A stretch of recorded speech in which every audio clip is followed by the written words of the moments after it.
Hi guys and welcome to another episode of Giant Killers on Football Manager 2016, and we start today's episode with some transfer news. And there's been one outgoing and two incomings this transfer window. Obviously we've had the January transfer window, that was about 2 months ago in game, and our outgoing was Francesco Rapasada. Now, we've been with us for such a long time, 4 or 5 seasons I believe. We picked him up on a free originally. We picked him on a free transfer. He played over 30 games his first 3 seasons for us, and he has been one of our regular good players.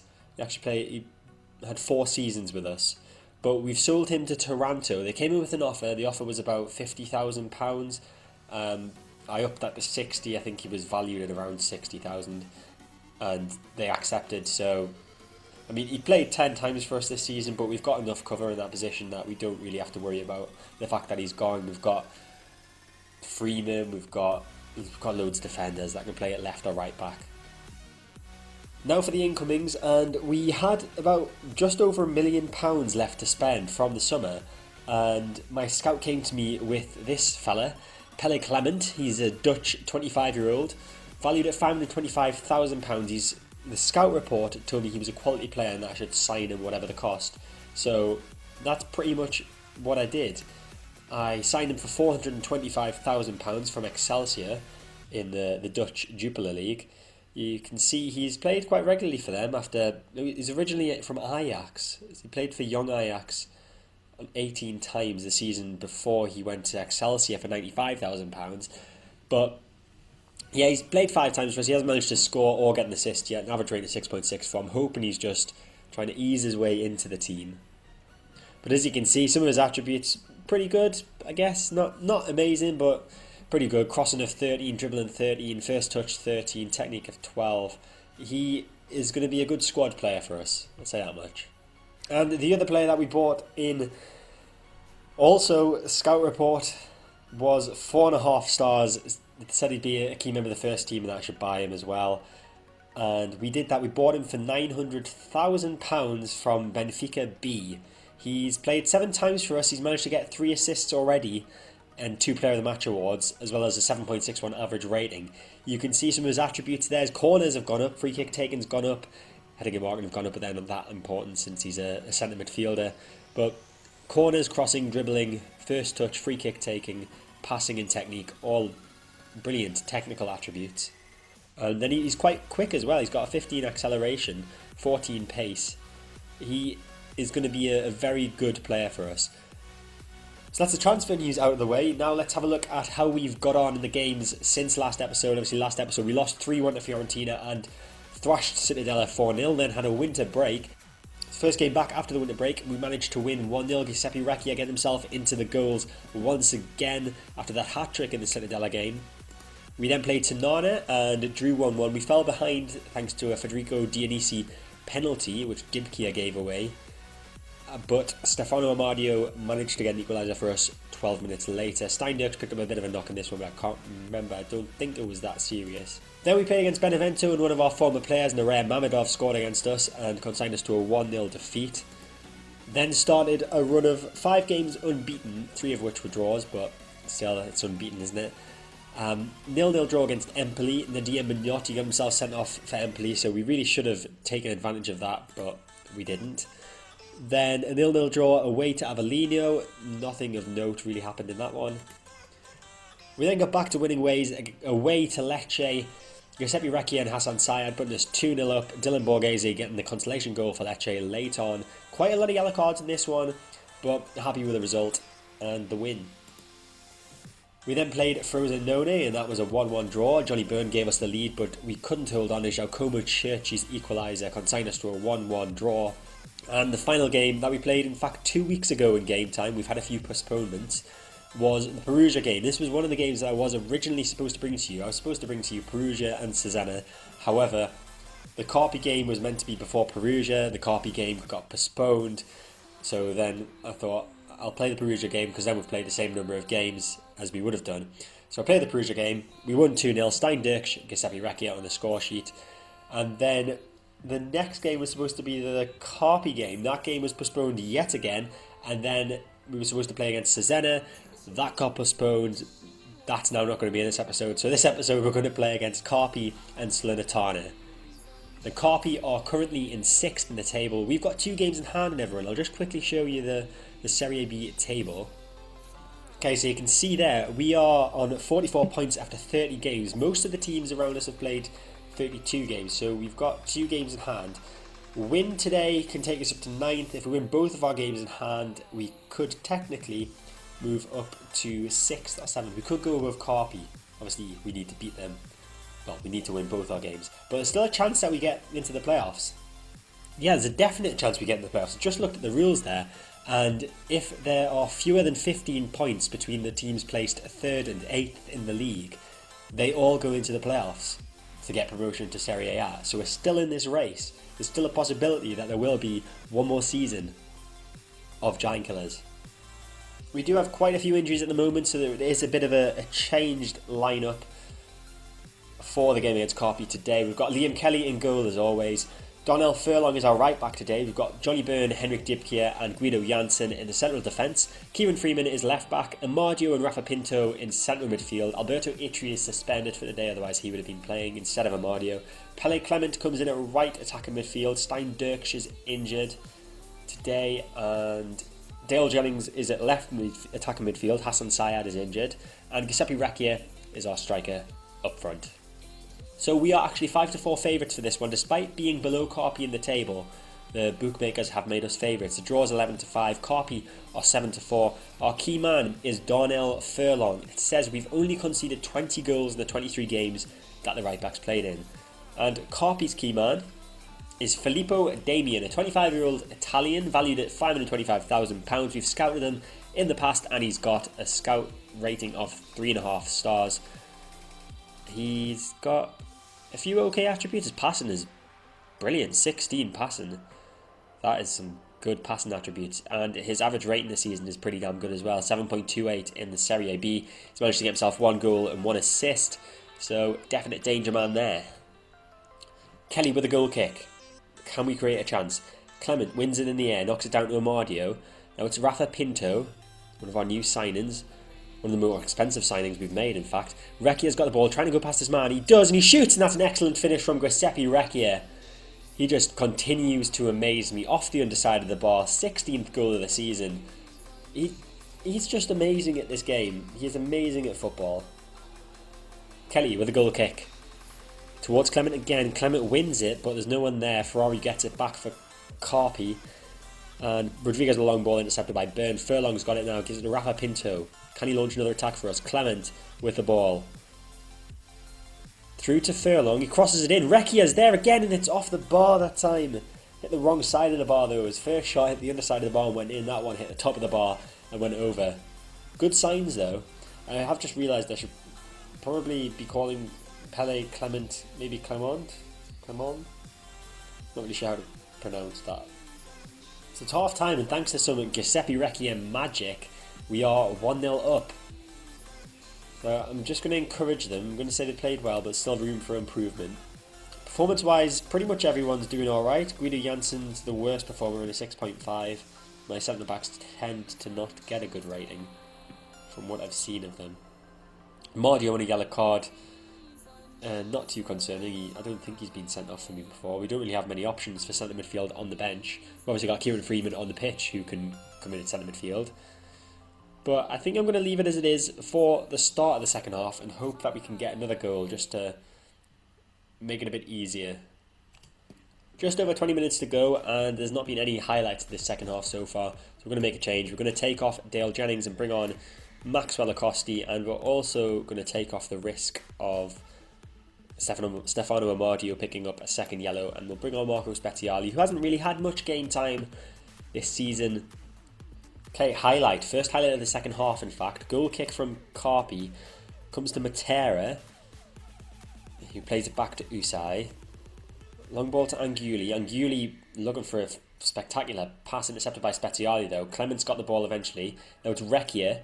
Can he do some magic? He plays a nice through ball to Acosti, one of the substitutes. Back to Recchia. And was there any doubt? Giuseppe Recchia gets his second goal of the game, 17th of the season, and this man is in fine form. I don't think if we do get promoted, I don't think, well, no, I definitely know Napoli won't let us have him next season. I wouldn't be surprised if Napoli actually ended their agreement with us if we do get promoted, because we'd be in the same league. Tends to be what happens from my experience. Just under 5 minutes left, and we're going to take off Pele Clement, whatever it is, and we'll move Acosti to the right. And we've got options for Clement then, so I'm still calling him Clement. We'll bring on the youngster Halim Favia, I think. Shall we do that? No, he's more of a defender. We'll bring on Marco Pignato. Yeah, I know I can't make any more of the substitutions. I'm just trying to change the substitution that I've already made. There we go. Marco Pignato. He's a left wing back, so he should be confident enough to play it attacking left midfield, I would hope. But he's only playing there for a few minutes anyway, so it doesn't really matter. Furlong with a long throw. It's going to be the full-time whistle any second. Furlong gets the ball back, crosses in, Pinto's there. Can Pinto score? He just fires that over the bar, and there's the full-time whistle. 2-0 victory at home to Carpi. Brilliant stuff. Recchia getting himself player of the match once again. A 9 rating, 2 goals, and no wonder his morale is superb. Very pleased with the result and the performance. That extends our unbeaten run to 6 games now, and moves us up to 9th in the table. I think I must have got my maths a bit wrong, because if we win our game in hand, we actually don't move anywhere, but we still move into within a point of 8th place, which should theoretically be a playoff place this season. So we're going with pretty much the same lineup as last game for this one against Salernitana. 2 changes. Itri comes in for Stefano Mardio, who is suspended after picking up too many yellow cards, and Stein Dirks returns to the lineup and attacking right midfield for Pele Clement. In other news, Giancarlo De Benedictis, who's been injured for a little while, 2 weeks I think it was, he is back on the bench. He's not back to full fitness, but he's back on the bench. Salernitana are 5-4 favourites for this match, draws 11-5, and we are 7-4. Victory today can send us above Livorno, who have went above us since the last game, as they've played a game since then. We do in fact now have 2 games in hand over a few teams once again, which could help us out come the end of the season. Salernitana's key man is Alberto Conti. He's got 19 goals in 33 games this season, and Rafa Pinto is our key man. Chance and Freeman's got the ball. He's into their box. Dirks at the back post and it's headed away. Furlong's going to get this though. Possible another chance to get the ball in Jennings' back post, and it's in. Furlong with an excellent cross. Dale Jennings with the finish, and he has got his 5th goal of the season, and it's a very nice one indeed. Furlong getting himself an assist, and that puts us to within 1 point of what I believe will be the playoff places. Furlong's got to throw deep in our half. Excellent throw into Pinto, who's in lots of space in the centre of the field. Plays that right to Dirks. Back to Pinto now. Now can he find a killer ball? He looks towards Recchia, but that's a bit long. And Rec intercepted. Played a nice ball to Conti. Now it's Costa. Plays that central to Allegwe. Now it's Forrester. Through to Magnaghi. This looks dangerous. It's Magnaghi with the ball. Back to Forrester. Good save from Kelly, but Allegwe gets the rebound. And Alexis Allegwe with his 1st goal of the season draws Salernitana level, 1-1. So half time and it's 1-1. We're doing okay, we're not doing too badly. So I'm just going to say that I know... Oh, what can I say? I'll say I'm happy, keep it up. One concern that I have is the fitness levels of Guido Janssen and Stein Dirks. In fact, I think I'm going to have to take Guido Janssen off. His fitness is just way too low. And we're going to bring on Chris Gunter. De Benedictis, not back in full training yet, so don't really want to risk him today. And I'll have to keep an eye on Stein Dirks as well. He's got 72%. Janssen was also our lowest rated player. Another reason for taking him off. So let's get in the second half and hope that we can get a winner.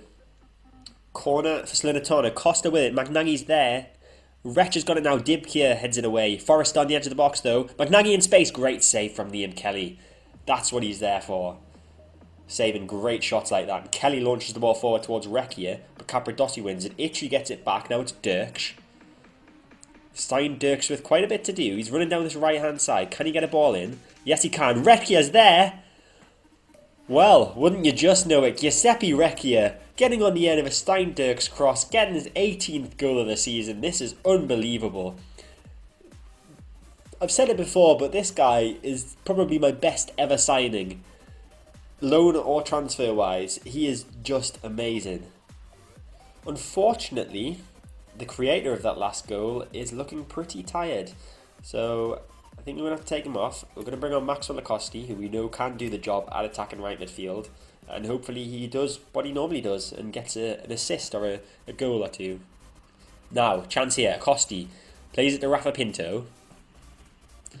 But that pass from Pinto was terrible. Iftri's won the ball back from Costa's awful pass though. And he plays it back to Rafa Pinto. Can he find a better pass this time? Pinto just holding the ball up. Plays it back to Itri. Now Jennings. Nice pass to Recchia. Recchia plays it through to Acosti. Oh, that would have been so perfect. Just brought him on and said he can score a goal or two. Now I'm starting to feel like maybe rotation would have been necessary for this game. It is about 4 days since we played the last match. And I've got pretty much the same starting 11, and you can tell that in the fact that they're all knackered. Now who do I take off is the question. Well, Dibkia, Pinto and Jennings are probably the worst ones. Dibkia, I don't want to take another centre-back off, so he's ruled out. Pinto and Jennings. Now we don't really have many options for centre midfield on the bench, so that leaves Jennings. So Jennings is going to come off. Pele Clement will come on in his place. And we've got just over 10 minutes left of this one. Hopefully we can hold on to move ourselves to within a point of Salernitana, who are in 8th place currently. I'm now looking at Henrik Dibkia's condition in a state of panic. He's at 57%. Literally needs to just walk around now to save his energy. Now, is this going to be a chance? Freeman throws the Recchia. Clement's got it. Back to Pinto. Now it's Freeman again.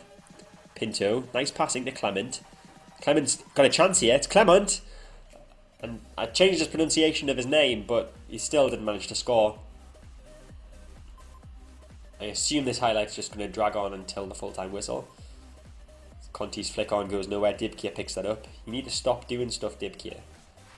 Just chill. Itri. Back to Dibkia. Can we stop giving the ball to him, please? I'm scared he's going to, break a leg. And Recchia was offside. Forrester plays that wide to Pisaglia. Pisaglia crosses it in. Latte Lath is on the pitch now. I saw him on the bench and put some opposition instructions on him because I know how dangerous he can be from previous times playing against this team. And possible late chance here. Noah Costi tackles brilliantly and Itri should come away with that. About 10 seconds left to hang on to this 2-1 win. Costi with the ball, 5 seconds left, it gives it to Pinto. Is there a late opportunity for an attack? Furlong, the referee doesn't give us a chance. There's the full-time whistle. 2-1 victory. So 2 victories in this episode. And extends our game of unbeaten games. That was a lot of games in one sentence. That extends our unbeaten run to 7 matches now. And I'm going to congratulate the team, just like Adriano Pericini tells me to. Well done, lads. That was a good win for us. Did no one on our side get man of the match? That's atrocious decision making. So that result moves us up to 9th within 1 point of 8th place Salernitana with a game in hand on all of the teams above us. If we win that game in hand, we can go as high as 5th in the table, which would definitely be in a playoff playoff place. But like I said, I'm pretty confident that 8th place will be enough to get a playoff place this season. Okay, so that is it for this episode. Next episode, we're going to see how it goes, but we're either going to cover the last 3 games of the season or the last 2 games of the season. We'll see how close we are to getting into playoffs or whatever, if there's anything we're still fighting for. Of course, we could just have a dramatic breakdown and end up losing all the rest of our games, in which case I would just bring you the Atalanta and Fiorentina games. But we're definitely going to do the Atalanta and Fiorentina games, it's just whether we do the Brescia game as well. But that is it for this episode. I hope you've enjoyed it. If you did, make sure to hit that like button. Feel free to leave a comment below, subscribe to my channel to get all the content when it comes out, and I'll see you next time.